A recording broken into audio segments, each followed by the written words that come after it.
There's a squirrel in your yard right now who has buried the same acorn 3 times in the last 10 minutes, and she has no idea she is doing it. Welcome to Squirrelology, where we take the small, strange, everyday behavior in your backyard and figure out what it's actually telling you. Later on, we're going to talk about sign 5, which is a sound most people mistake for a bird, and sign 6, which shows up in the exact path a squirrel takes across your fence and explains more about their stress than almost anything else on this list. The first sign is the tail. Not the tail as decoration, the tail as instrument. A calm squirrel uses its tail the way you'd use a hand while talking, loose, occasional, almost lazy.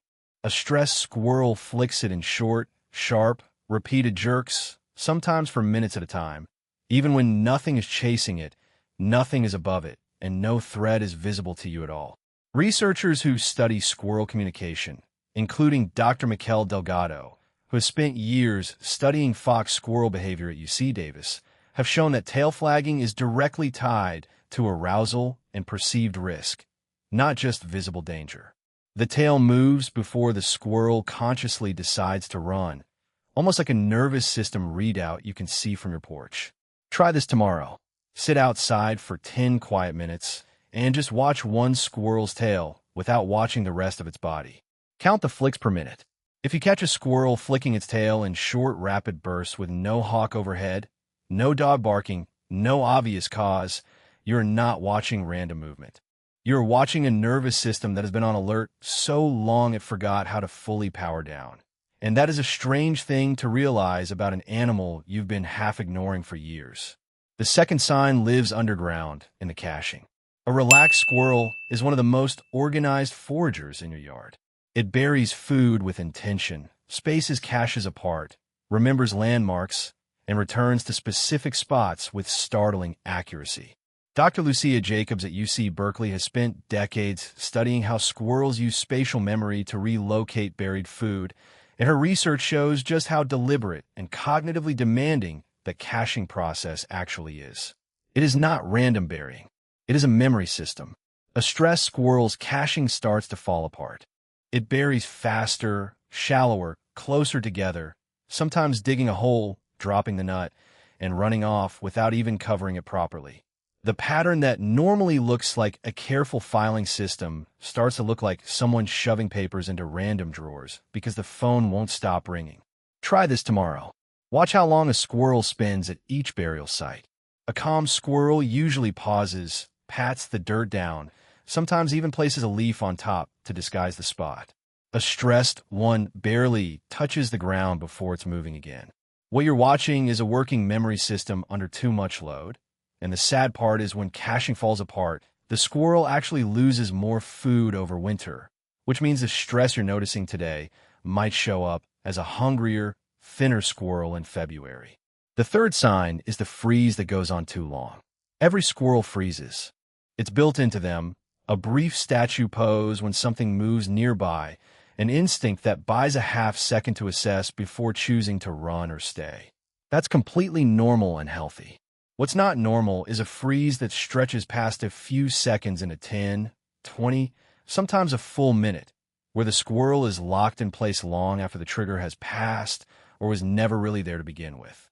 Dr.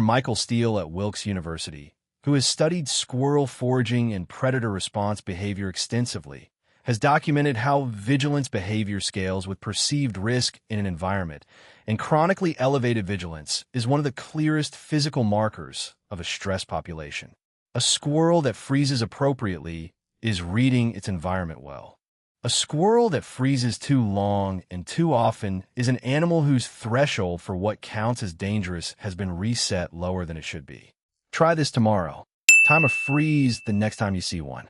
If it holds for longer than 15 or 20 seconds with nothing visibly happening around it, you're not looking at caution anymore. You're looking at an animal whose baseline sense of safety has quietly eroded, one landscaping crew or new dog or delivery truck at a time. The fourth sign happens right in front of the food itself, and it's easy to miss because it looks almost comedic. A stressed squirrel will grab a piece of food, run a few feet, drop it, grab it again, run somewhere else, And repeat this 2 or 3 times before finally settling down to eat or bury it. It looks indecisive because it is indecisive.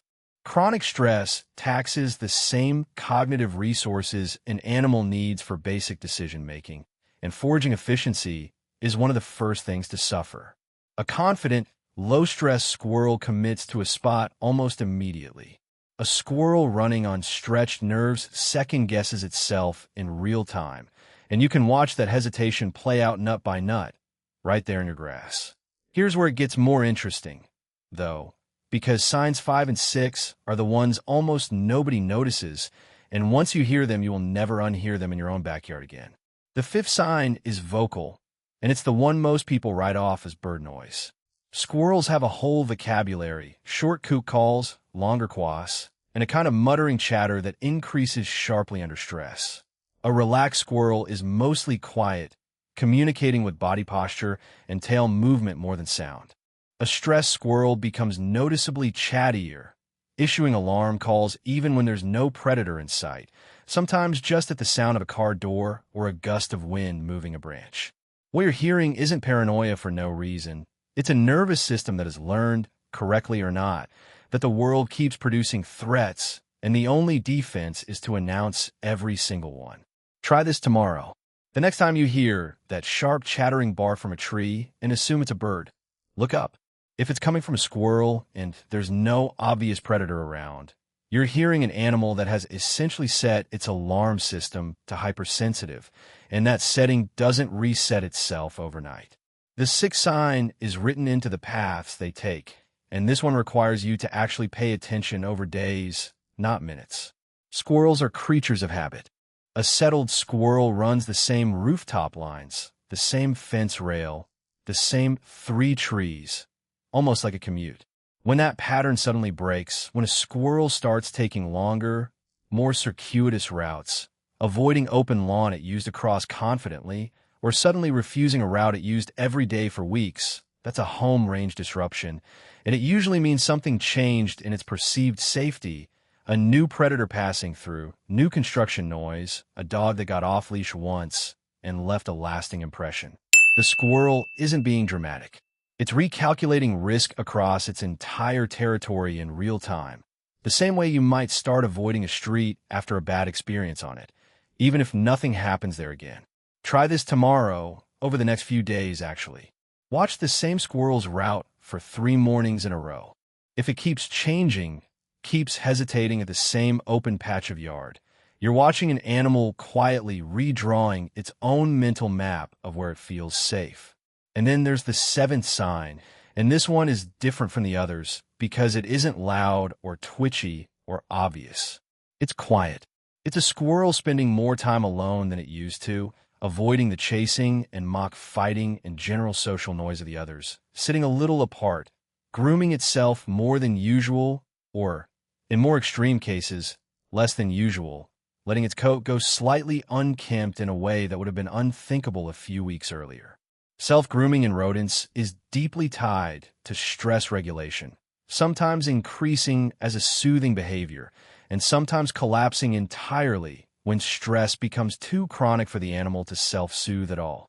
If you've ever gone through a period where you stopped taking care of the small things, skipped meals you'd normally enjoy, stopped returning calls, pulled inward without fully realizing you were doing it, this pattern might feel uncomfortably familiar.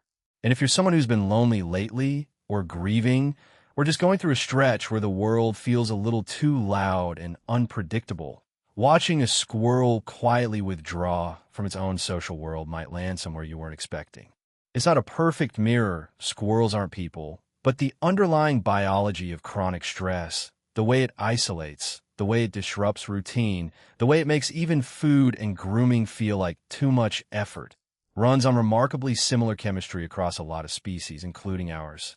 What the research actually tells us, grounded and specific, is that squirrels living in unpredictable, high-disturbance environments show measurably higher stress hormone levels and reduced social interaction compared to squirrels in stable, low-disturbance territories, and that a calmer, more consistent environment, less sudden noise, fewer off-leash surprises, predictable human presence, can measurably lower that baseline over time. So when a squirrel in your yard starts pulling away from its usual crowd, it isn't being aloof. It's telling you, as plainly as an animal can, that its world has gotten a little too much, and that the quiet, steady thing you already are in your own backyard might be more of a stabilizing presence than you realized. So here's what I want to know from you. Which one of these 7 signs have you actually seen in your own backyard without knowing what it meant? Drop the number in the comments, 1 through 7, and tell me what the squirrel was doing when you noticed it.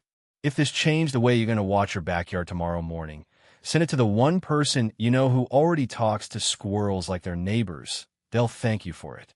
This has been Squirrelology, and I'll see you in the next one.